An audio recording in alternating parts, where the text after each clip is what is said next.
بسم الله الرحمن الرحيم.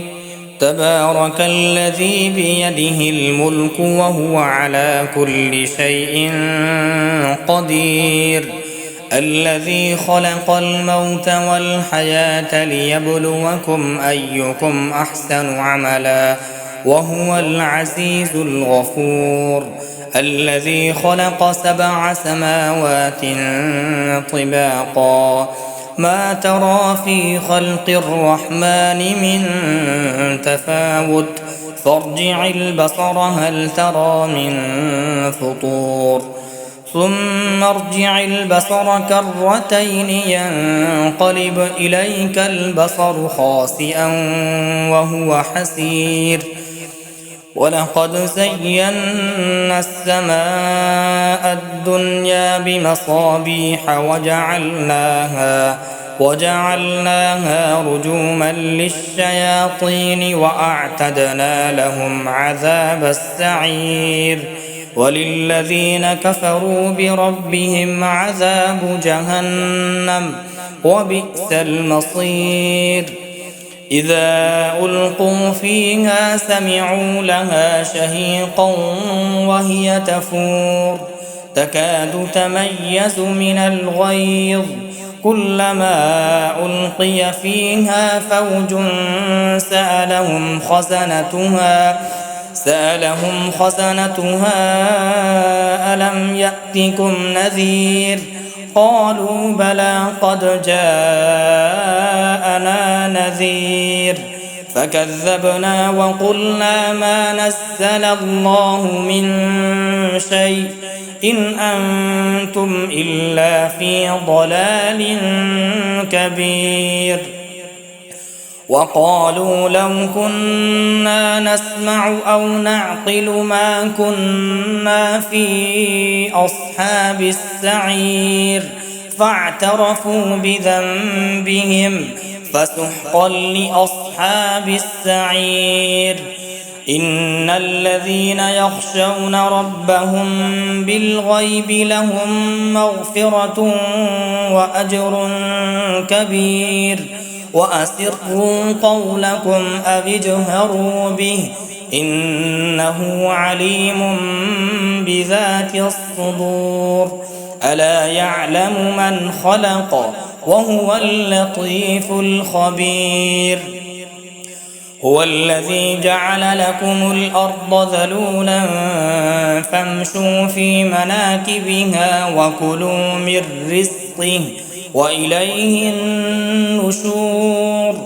أأمنتم من في السماء أن يخسف بكم الأرض فإذا هي تمور، أم أمنتم من في السماء أن يرسل عليكم حاصبا، فستعلمون كيف نذير. ولقد كذب الذين من قبلهم فكيف كان نكير. أولم يروا إلى الطير فوقهم صافات ويقبض ما يمسكهن إلا الرحمن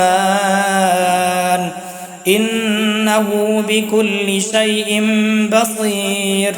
أمن هذا الذي هو جند لكم ينصركم من دون الرحمن إن الكافرون إلا في غرور.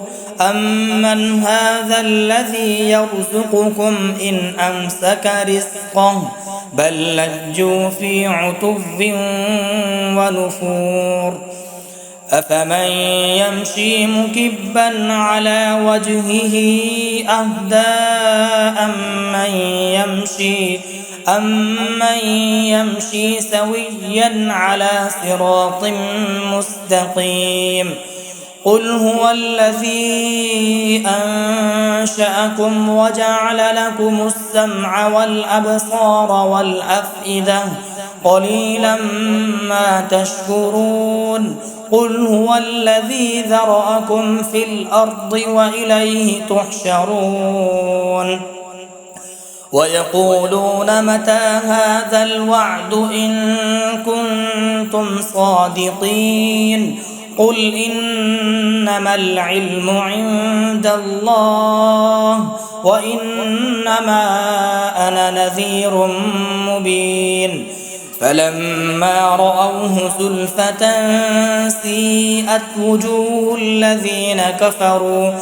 وجوه الذين كفروا وقيل هذا الذي كنتم به تدعون قل أرأيتم إن أهلكني الله ومن معي أو رحمنا فمن يجير الكافرين من عذاب أليم قل هو الرحمن آمنا به وعليه توكلنا فستعلمون من هو في ضلال مبين قل أرأيتم إن أصبح ماؤكم غورا فمن يأتيكم بماء معين